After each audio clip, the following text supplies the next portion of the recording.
You know how you walk past someone every day and never really see them? Like maybe they're just part of the scenery, maybe just a fixture in the background? That's what everyone thought about the old janitor outside Fort Lincoln. This guy with a weathered face, hands rough as the Nevada dirt, jacket faded almost as much as the American flag he watched rise every single morning. Move along. You don't belong here. One young soldier snapped at him one day, just brushing him off like he was nothing more than a shadow on the sidewalk.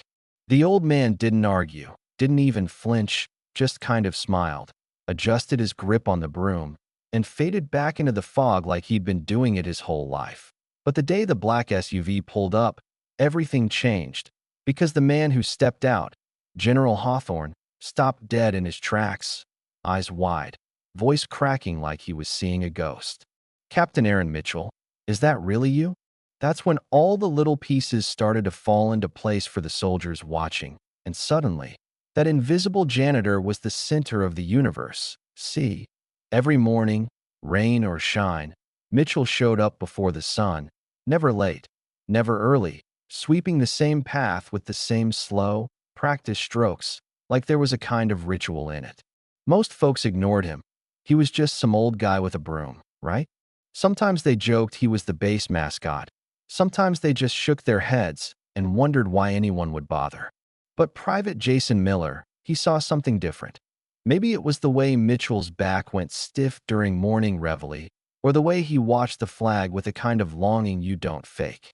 Sometimes, Jason left him a cup of coffee on a ledge, and Mitchell would nod, almost like a salute, almost like he was remembering something bigger. No one asked questions. Not the officers, not the guards, nobody. He just swept, watched, and waited. But Jason, he started noticing things, like the faded name patch inside Mitchell's jacket.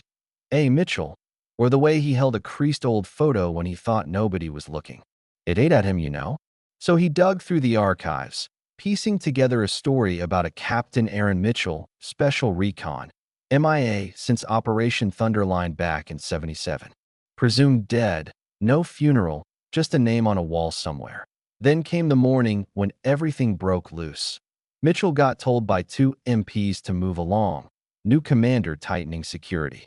He gathered his stuff, didn't complain, but as he bent over, a little metal box fell out of his bag, popping open to spill a silver star, a patch labeled Thunderline, and a photo of 8 young men in front of a burning helicopter. Suddenly, nobody was laughing anymore. Rodriguez, a logistics clerk, recognized the patch. Jason put it together. This wasn't just an old man. This was a living legend standing outside their gates, unseen. Word spread. Phones rang. Someone called in a favor. And suddenly, General Hawthorne himself was standing in front of Aaron, removing his cap, his voice breaking. "You saved my life, Captain. I thought you died with the rest." Everything stopped. No one moved, no one breathed, as the general turned to the crowd and announced, "This man isn't a janitor. He's Captain Aaron Mitchell, Special Recon. He stayed behind so the rest of us could live." The salute Hawthorne gave him was so crisp and full of gratitude.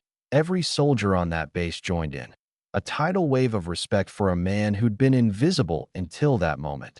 And just like that, the story nobody ever bothered to ask for spilled out. Mitchell telling the general, and the rest of them, about Thunderline, about the mission that went sideways, about staying behind to cover the evac, about getting hit and left for dead, surviving years in captivity, coming home to nothing, and nobody, just a John Doe with broken memories and no way to prove who he was. When his mind finally cleared, it was too late. The army had moved on, his unit was gone, his name left in a file marked Kia. So he stayed near the only family he had left, the flag and the men and women who still served beneath it, quietly raising the colors every day, doing the job nobody noticed. Within days, the story hit command. Records checked, medals restored. Aaron Mitchell officially brought back from the dead. They offered him housing, a uniform, everything he'd missed. But when it came time for the big ceremony, all the generals, all the TV cameras, Aaron just stood off to the side, hands behind his back, not looking for applause. When asked what he wanted, He said, "Just let me keep raising the flag." That's all I ever needed. General Hawthorne made it official. Captain Mitchell can raise any flag on any base he wants. That's how you know you've done something that matters. The kids started coming, too. At first just one, then a dozen, then whole groups from the local military academy, standing in the early morning chill just to watch a quiet hero fold and raise the flag with a reverence that taught more than 1,000 speeches. Aaron never lectured, never bragged, just told them, "Duty's what you choose when no one's watching, and discipline matters most when it's quiet."